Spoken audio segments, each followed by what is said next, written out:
sort of typical schmaltzy vampires in recent years. This is completely different, I understand. I don't watch those, though. No, not my thing.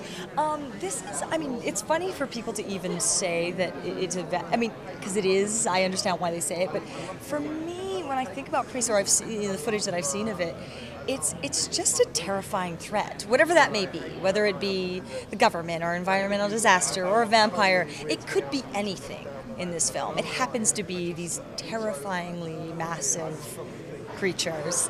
But yeah, I mean, you could take it out of context and it wouldn't have to be a vampire. It's essentially a drama. It's about sacrifice. It's about one man who goes against the system. And that's what it is. Explain about who you played in the film.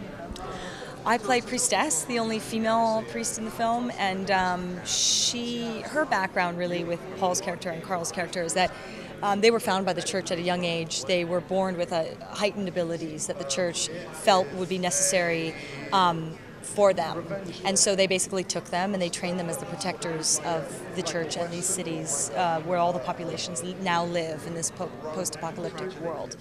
And so we have a history of fighting long and arduous wars together, and we go away, and now the threat is back, and it's us all coming back into this game again, and we're different people. You don't know. There are a lot of surprises. Yeah. We've seen a few pictures from the film of this man here looking bloodied and battered. Oh yeah. Did you have to go through that yourself as well?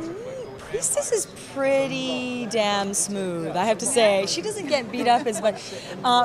Towards the end of the film, I'm a wreck. My character is an absolute wreck. They really go through it in this film. Was that quite exhausting for you in real life? Totally. I mean, absolutely. Somebody asked us earlier, do you guys have to be in shape for this sort of stuff? Do you have? And we said, absolutely. And he goes, well, not really. You just fake it. I'm like, honey, you get up and work 18 hours a day, door to door, do action and do all these things, and tell me that you don't have to be in shape to do this stuff. I'm like, you got to be kidding. You can't fake it. It's impossible. So, yeah, it was a lot of work. How's the experience here that Comicon versus launching a film in LA? I feel like the media that have been here and everybody I've talked to so far, they're truly film fans, which is nice, and they're asking specific film questions that matter, and that for us is exciting because I mean you can talk about something that people are interested in, and you can talk to people who know what they're talking about film-wise, and that's always nice. And I found that a lot today.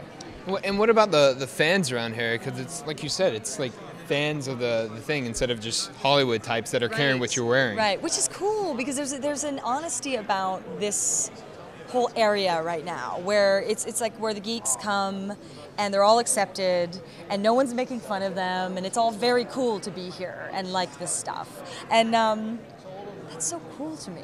Nobody's sort of above it here. Everybody, they geek out and it's cool. Whereas, if you're in LA and you're fine, there are going to be people that are above it and aren't. But everyone here across the board, I think, is happy to be here because they choose to be here. Is it weird that this comes from a graphic novel, and so you already have like a fan base built in, so you have to live up to it instead of just coming into a film fresh? I felt like I was coming into a film fresh, though, because I don't know about the graphic novel. I wasn't a fan of it. I didn't even know it existed. When I sat down with Scott Stewart, he had an absolute and total vision for this film, and it was a master adaptation of what we've seen in the comic for many years, or people have seen. So I'd never had the worry that we were going to do something less than that because I believed in his vision. And so I just took it as something that was an original that we were going to make for the first time, and I kind of let it all go.